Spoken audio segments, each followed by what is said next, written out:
when you met Andre, government name goes by Dr. Dre. Everybody know him as. What were your first thoughts? How old were you when you guys met? I think I was about maybe, I had maybe about 11, 12, somewhere around there. So that means he was what, about 15? Probably so. He, you know, yeah, but if I was 16? 11, yeah, and I mean, we automatically. Y'all hit it. Y'all hit it off. Did y'all hit it off? Was there like any? Nothing. No. They took me in, just took me right in, and actually, they had me fighting and had me fighting. Boxing. I used to box like a lot of the neighborhood kids right there in our neighborhood, and so they had me fighting like the guys my age. We would have battle of the blocks, right? And then that's what we would, you know, get in the gloves. I used to win a lot of them. You know, my competition was one of my buddies. His name was Stank. Mm-hmm. He had hands. They called me Kibbles and Bits back then. Cause I was, you know, Kibbles and Bits. Kibbles, get him.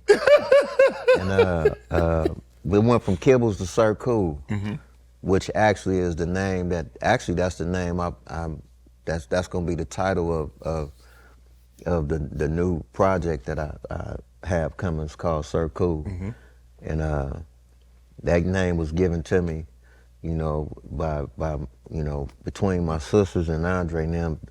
I don't know which one of them came up with, but they started calling me Sir Cool.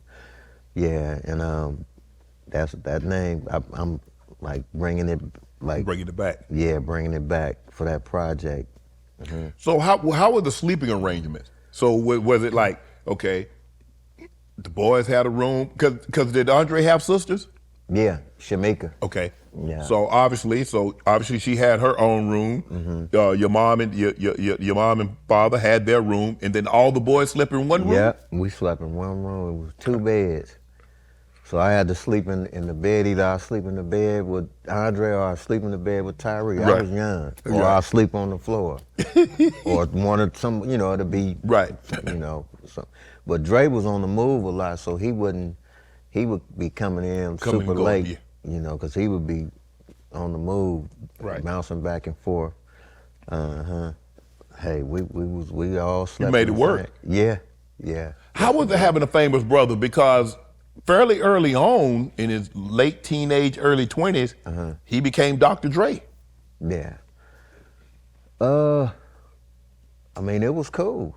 It was cool. I was in junior high school, and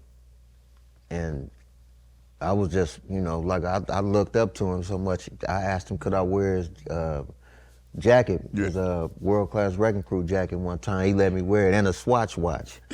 And he let me wear that shit. I was the man in school, because I had the NW, the purple, not NWA, but the world-class wrecking crew, the purple jacket with the little record thing on it. And he had Swatch watches. He let me wear a Swatch watch, and I was the man. Everybody was like, damn, he got on a NWA, I mean a world-class record crew jacket. It was amazing, you know, really cool, and everybody was just like, damn, they thought I was famous. And then, obviously, he joins NWA. It's Easy, it's Dre, it's Cube, it's Ren, with DOC. Above the Law as well. Yeah. Laylaw, Code 187, KMG, and GoMac, Total Chaos. When they formed NWA, they told you what the NWA stood for. Did you have any idea they transformed? They're the original gangster rap. They're the OGs. Did you know they were going to become what they became? I knew it because they was already bubbling in the neighborhood off of just mixtapes. They was bubbling at the Rhodium Swap Meet off of mixtapes, doing mixtapes around the neighborhood with you know, that's actually Boys in the Hood was pretty much like a just a mixtape song. Right. That just went circulating, and then it blew up from the Rhodium swap meet to the neighborhoods to it turning into a single. They always they bubbled before, before the NWA. They was always just making noise, Right. Yeah. So I knew they was gonna be something. You got an opportunity to see it grow from the very beginning. You saw the infancy, you saw the seed stage, and then you see the plant and you see the finished product. Yeah. What was it like being around Easy? What was it like being around Q? What was it like being around Ren and those other guys? Crazy. A lot of fun, a lot of shit talking, a lot of beautiful women, a lot of just everything. Just fun, just and I used to just be the young pup, just around everybody. Right. And just like them talking shit, and I actually on the For Life album I did the 1-900 to Compton skit, where they had me come in there and act like I was getting arrested in the county jail. And that was really that was a really popular skit on that album. I think I was about maybe like 16, about 17 years old when I did that skit. Yeah, that was Niggas for Life. 17 or 18, it was Niggas for Life. 1-900 to Compton. People probably listen to that now like, that was you? Like, yeah, that was me. And so it was that type of stuff going on, a lot of fun. Just a lot of shit talking, a lot of gangster shit. It was exciting. You mentioned earlier, and we touched on this briefly about Dre and your music. Do you think one of the things that he wasn't as supportive as you thought he should have been? Maybe he didn't think you was taking it serious enough, or he didn't think you was as serious as you needed to be, or it wasn't going to go. What do you think the reasons were? Or he felt that, you know what, people gonna say he just got on because of me. Let him go figure it out on his own. Let him blow up, and if he blows up over there, they can't say Dre gave him a handout.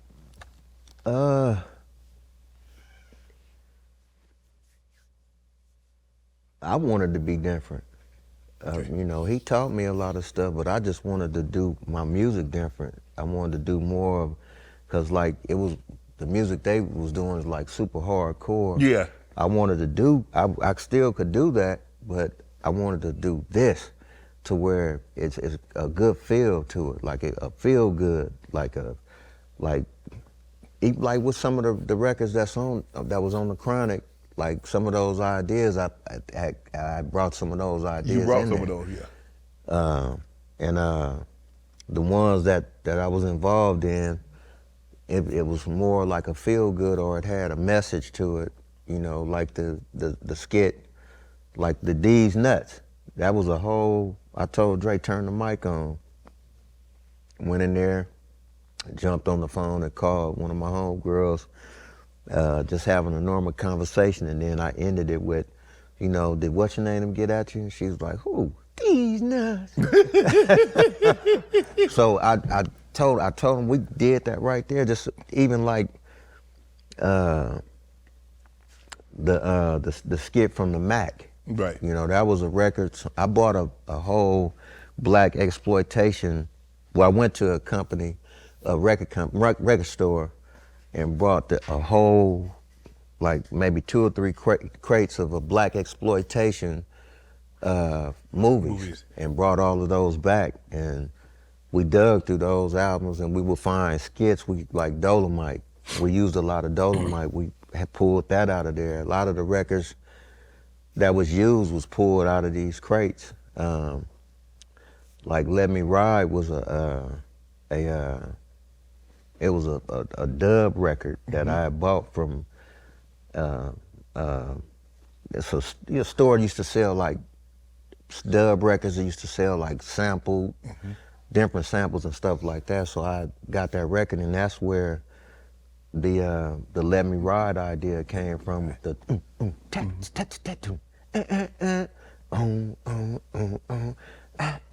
let me ride. I said, Dre, listen to this shit. And he listened to it. He was like, that shit is dope.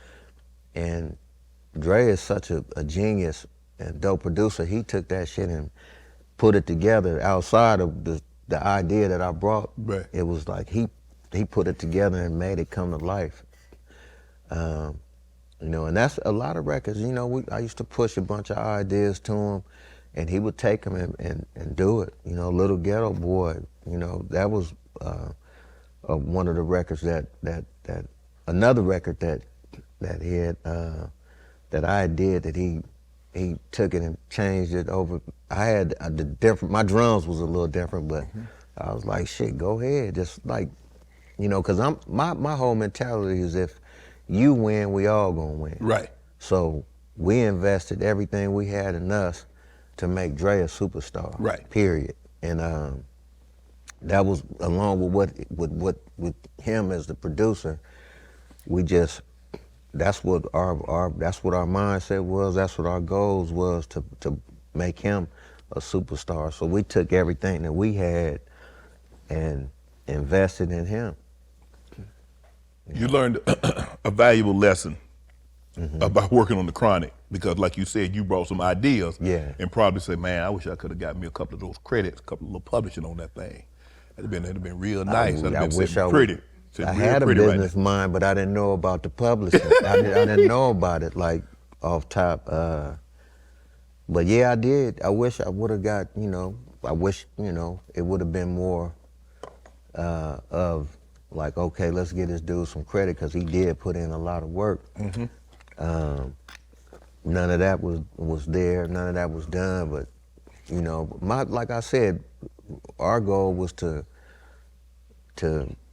put all we got in to helping Dre become a monster. Yeah. A huge, to blow him up, you know, because that's what we looked up to. So we like, and he was away from NWA, he was away from Easy and them. He was like, you know. And and that was the time that he hadn't, because he didn't leave Suge until the late '90s. Yeah, this was and before started all of that. Yeah, he was still at death row. Well, no, it was. He wasn't with nobody. Well, it was Death Row wasn't even formed yet. It was Future Shock. Okay. It was called Future Shock first. That, you know, then it turned into Death Row. Yeah. Because basically when Tupac got out, what, 96? 95, 96? Like 95, like the summer of 95, somewhere around there. And then he ended up like, hey, giving the entire Death Row to Suge, and then started Aftermath. Was that how Aftermath started? Yeah, that was Aftermath.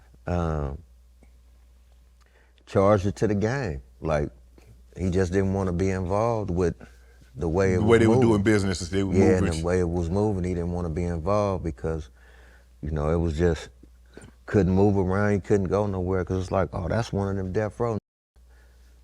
Yeah. You know, and they probably whooped somebody's ass or done something, you know, I don't know, something might have happened, and then, okay, you out just... They got you isolated. You don't even know you blind. Right. And I mean, he just got tired of it and just wanted to you know, get away from all of that, so he bounced. You got to be forward thinking. He didn't tell me he bounced. But that's the thing, though. Think about it. I mean, he really created that. Yeah. And to say, man, you know what? Y'all can have that. I'm out. Because he knew what he could do. You know, he knew he was that talented. He knew what he could do, and he had the machine behind him that followed. You know, Jimmy went with him. That was the machine. So he can redo this all. He could do this all over again. You still got all of us. If you need us to help with anything, and the second Chronic came. You know, boom. He still, but that was all him on his whole. A new breed, new company. And that album was, now, I didn't have nothing to do with that one. That was dope. Yes, indeed. What is it like seeing someone that you actually grew up with, that you actually know, that you could actually touch, be a billionaire? I mean, it's I be bragging my ass off. Yeah. I mean, my brother was good at football, but let him have a bit of billionaire. yeah. I mean, it was just, I wasn't even, I don't be tripping. I was just like, he just your brother. yeah. You know, I ain't never really just like. Because it's hard to real. Cause I give you a prime example, Warren. Well, I say this. Took me on a vacation with him. Now I ain't gonna lie. We had our own private jet, everything. We went out to the islands and like some shit way out in the deep out there. And like the Maldives, Bali. Not that far. What was it? Mystique. Okay. It was a spot called Mystique. It's a cold spot. We went out there and he had that shit laid out. We had our own mansion. Oh, dang. I was like, this is rich. Yeah. We on our own private jet. We flew when we got to the airport, we jumped on another little bitty plane where the windows was open. And we flew here. And when we got there, golf carts picked us up, and they said, Mr. Griffin, and I jumped on the cart. We taking you to your quarters. I'm like, my quarters? Shit, here we went to our own mansion. I'm like, this is balling. and then he had like, it was a call thing where we all got called, okay, everybody meet up at the main mansion at this time. So we're like, all right, boom. So the carts out there, pick you up. Pick us up, and they drive us over there. And we drove in that motherfucker, and that shit was like coming to America with like the curtains and shit swinging it was a beautiful mansion, big ass mansion, and the entry, and like I said, that shit, the waving, and then we walked through the house. The house was huge. Went out to the back, big ass like thing with lights and shit around, and a big old beautiful table with just food everywhere, and just beautiful music. Even Guapole was banging.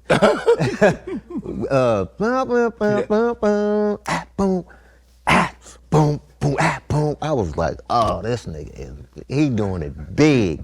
Damn. We smoking cigars. I ain't even a cigar smoker. I'm up there like, but that's when I was like, this dude is he got it going on. Want to join Club Shay Shay? Become an official member by hitting that subscribe button, where you never know who's going to be joining us for drinks and conversation. Don't be late to the party, because you know we like to do something before two something.